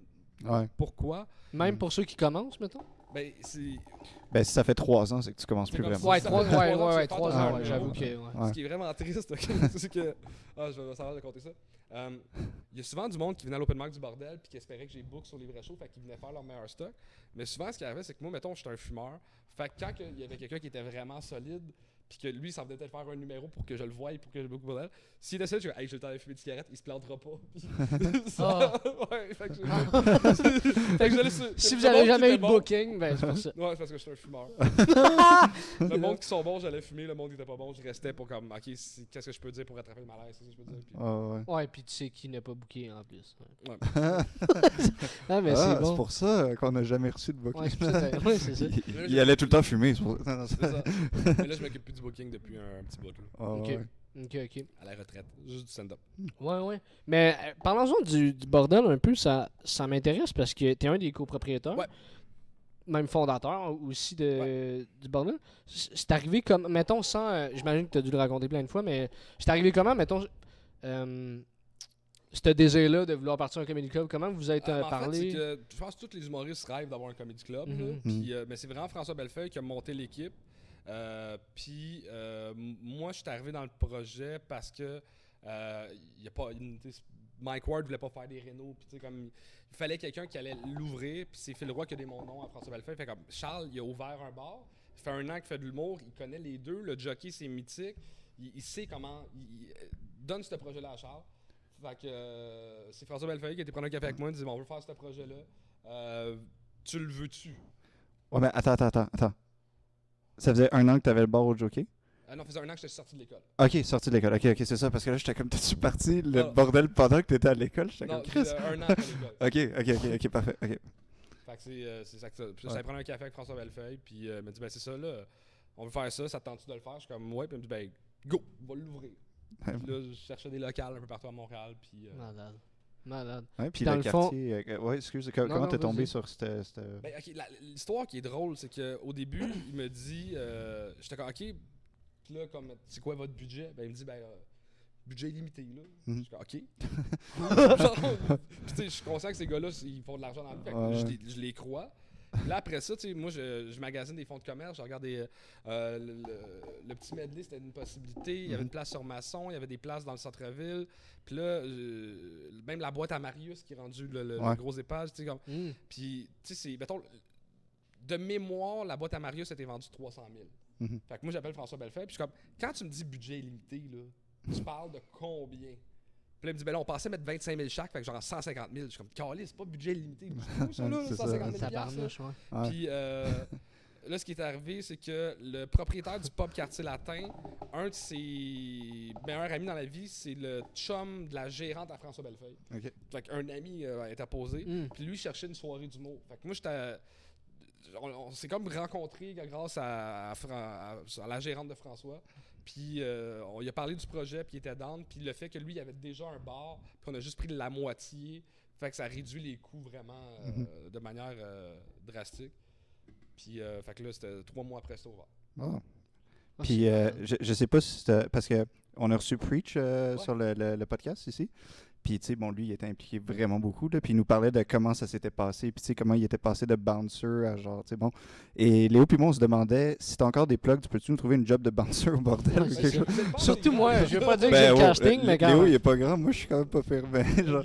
Mais ouais, parce que ça serait le fun c'est une belle façon de percer en humour. Non, mais c'était incroyable comme histoire. Tu sais, pour vrai, on niaise avec ça, mais c'était comme quasiment un film. Là. En tout cas, si tu te cherches un script, fais ça sur lui. Là. L'histoire d'Éric Étienne. Ouais, c'est ça. Ça serait. Mais toi, c'est quoi, mettons, ça a dû forcément quand même changer vraiment beaucoup de choses dans ton stand-up, le fait d'ouvrir un comedy club, d'en faire partie. Ça m'a aidé et ça me nuit. Ah oui? Parce que pendant que tous mes amis de l'école se concentraient sur leur carrière, moi, j'ai ouvert un commerce. Puis avant de laisser les règnes un peu à tout le monde, à donner de la job aux autres, je faisais beaucoup d'affaires en même temps, fait que je me suis très peu concentré sur mes affaires à moi. Je comprends. Puis il y a aussi que j'ai un stamp à vie qui va être très dur de me défaire de. Tu sais, c'est comme. Je faisais la joke que dans les 6 propriétaires du bordel, je suis le oui des Backstreet Boys, genre comme on s'en calisse de moi. Mais tu sais, oui, là, si un jour il veut une carrière solo, il va falloir faire un esti de hit pour qu'on oublie qu'il était dans les Backstreet Boys. Ouais.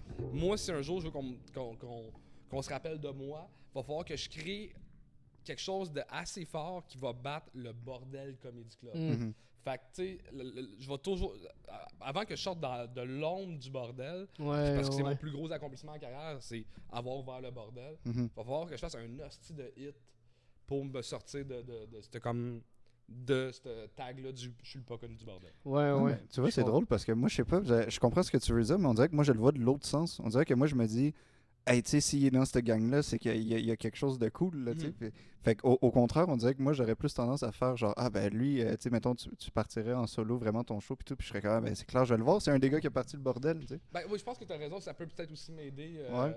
Puis aussi, c'est que, veux pas, j'ai rencontré, juste de rencontrer ces gars-là, les 5 autres propriétaires, puis ça m'a, des voir travailler, j'ai appris beaucoup. Tu sais, veux pas, j'ai la chance de jouer là un peu quand que je veux aussi. Ouais. Fait que tu sais, c'est très cool, fait que ça m'aide, mais ça me nuit au début j'ai passé 2 ans, tu sais, il y a comme une espèce de moment charnière où tu sors de l'école, le monde fait comme « Ah, il est pas pire, lui », mais là, moi, j'ai arrêté de m'améliorer pendant 2 ans parce que je me suis concentré sur le bordel. Ouais. Puis là, j'ai recommencé à faire plus de stand-up, là, 3 ans, 2 ans, plus à temps plein, sérieusement. Fait que, tu sais, il y a ça. Mais, tu sais, je regrette zéro du tout. Ah ben non, J'ai tellement eu de beaux mots, tu sais, ils vont des champs qui vivent au bordel, monter sa scène, tu sais, qui... C'est J'ai vu faire un numéro, puis il a fait « Toi, t'es un vrai des champs », puis je suis comme « Oh mon Dieu, c'est la plus belle phrase qu'on m'avait dit », tu sais, il y a des moments de même que, tu sais, genre, je regrette zéro le temps que j'ai mis le temps que j'ai mis là-dedans, l'argent, n'importe quoi, je le ferais n'importe quoi. Ben oui, tu sais, au final, c'est quasiment juste une autre façon de faire ce que tes collègues de ta cohorte, ils avaient comme accompli, mais toi, tu l'as fait d'une autre manière, tu sais, puis même peut-être plus proche du domaine directement, puis plus encore avec la même mentalité de BMX, de genre, ben là, tu sais, j'ai pas de coach, j'ai pas personne, fait que j'y vais, puis on va voir ce que ça va donner. T'sais. Fait que finalement, c'est quand même une façon, une belle alternative aussi. Là. Moi, j'aimerais ça partir à un bordel demain matin. Là. Un bordel ou un comedy club? Ben, ouais. Un comedy club. Ben, les deux, là, mais ouais. C'est ça.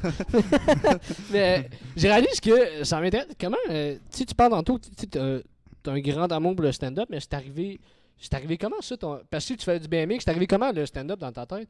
Ben, en fait, j'ai toujours regardé du stand-up à la télé, puis j'ai toujours aimé ça. OK. Mais comme j'ai jamais, tu sais, comme pour moi, c'était impossible. Je comprenais pas comment tu vas arriver à faire du stand-up. Le BMX a pris toute la place dans ma vie, puis après ça, plus de BMX, les bars. Puis là, j'étais ben j'ai un bar sur le tour du monde où je peux en faire, mais pour moi, j'étais déjà rendu trop vieux. J'avais déjà, tu sais, moi, mon rêve dans la vie, quand j'étais kid, c'était le BMX. Je l'ai accompli, puis après ça, j'étais comme, je sais pas quoi faire de ma vie. Ah, ça serait le fun d'avoir un bar. Je l'ai accompli. Puis là, j'étais en train de réaliser ce deuxième rêve-là. J'étais comme, moi, je pensais que ma vie, c'était être, je vais ouvrir de plus en plus de commerces, d'autres bars. Puis j'avais mes mentors dans les bars, c'est des gars qui avaient peut-être une 15aine de bars à Montréal. Qui, les gars, étaient super cool, bien organisés. Il y a une belle philosophie d'entreprise. Puis j'étais comme, hey, je vais mener la même vie que ces gars-là. C'est une belle vie, un peu alternative, mais très business. Puis ce que j'aimais des bars et de la restauration, c'est que faut que tu sois près des gens. Parce que, tu sais, il y a une raison pourquoi il n'y a pas de chaîne comme McDonald's, mais de bars. Les bars, il faut que ça soit.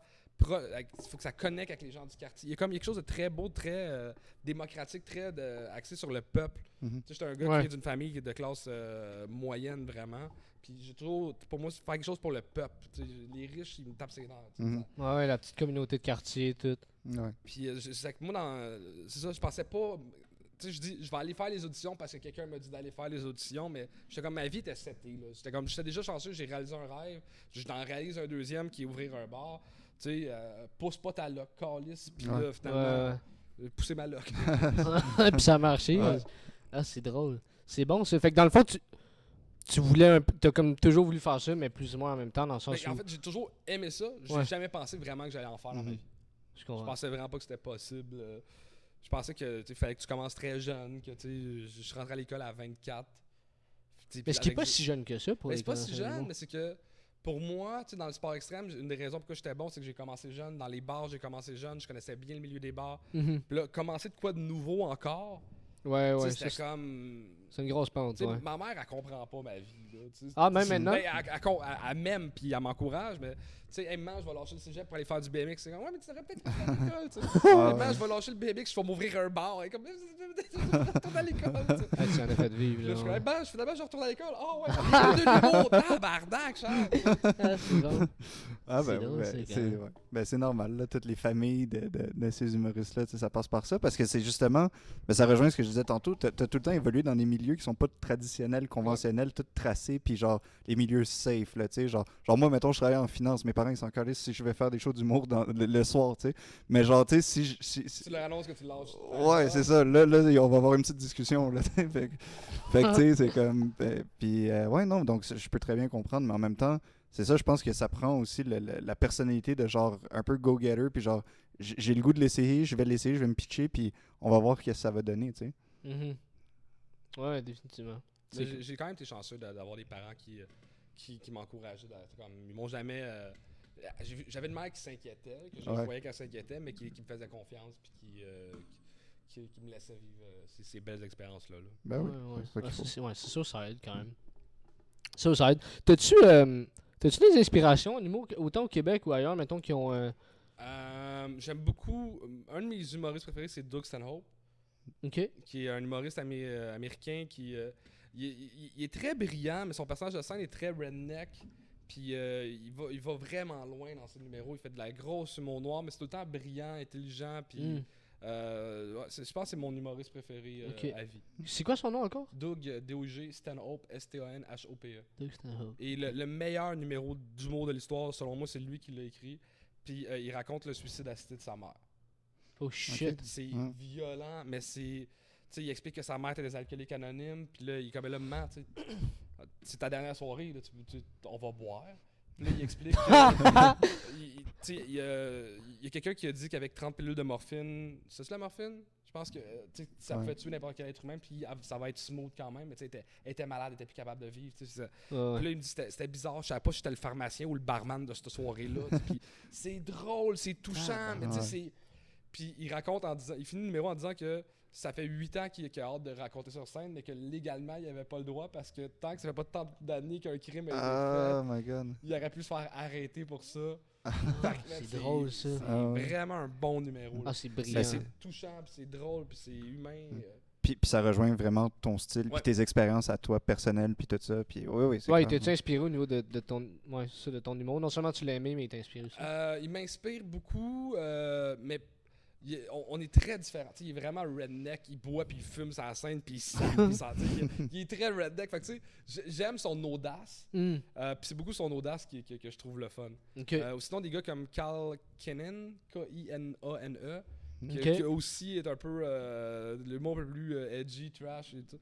En fait, j'aime l'humour un peu plus edgy. Là. Ouais. Ben, tout le monde aime ça, je pense. Mais on n'en voit pas assez. On n'en voit pas assez. Au Québec, il y a qui fait de l'humour un peu? Il y a Faf, Mike. Ouais, puis tous ceux qui passent à GHB, mais c'est pas nécessairement leur style régulier, tu sais, c'est plus genre, ils en profitent parce qu'ils sont comme, cool, je vais pouvoir faire ça, ça va être mais on dirait que c'est parce qu'il faut que tu le camoufles derrière, mettons, un personnage qui est vraiment sympathique, puis que comme, tu sais, il a l'air super gentil, parce que sinon, on dirait que si t'es trop toi, puis t'as l'air trop... Puis t'es trash, on dirait que ça passe moyen. Ça dépend comment t'amènes le sujet. Je pense qu'on peut parler de n'importe quoi sur scène. Puis il faut juste que t'aies les jokes pour backer ce que tu dis. Mais j'ai l'impression qu'aux États-Unis, ils sont plus. Ils sont plus. Ils sont plus nombreux, fait que ça change tout. Là, mais ils sont plus acceptés. Ils acceptent plus, mettons, ce genre d'humour-là. Ouais, mais le stand-up, ça fait le plus longtemps que c'est dans leur culture. C'est ça, ouais. Puis sinon, t'as-tu des conseils en tant qu'humoriste et en tant que prof d'école de l'humour? T'as-tu des conseils pour tous ceux qui commencent ou Faites ceux... pas ce job-là. Faites du BMX, ça.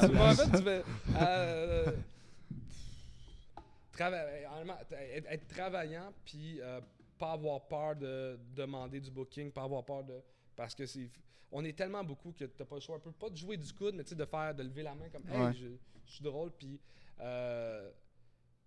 je donnerai pas son nom, mais il y a quelqu'un qui commence en humour, puis il m'a envoyé son numéro pour que je donne des conseils, puis c'est ton premier numéro, puis t'as même pas appris ton texte, tu lis des notes, puis à chaque fois que tu finis, tu sais, je suis comme, travaille, arrive prêt, arrive bon, c'est sûr qu'au début, quand tu commences, t'as pas beaucoup de show, fait que tu sais, teste tes jokes à tes amis, puis déjà, tu vas faire un ménage là-dedans sur qu'est-ce qui est drôle, pas drôle, puis si une joke marche pas, puis ça fait 6 fois que je te vois en faire encore dans les bars, c'est que t'as pas écrit de nouvelles jokes, là, d'être travaillant, d'être persévérant, de lever la main, puis d'essayer d'être une bonne personne aussi.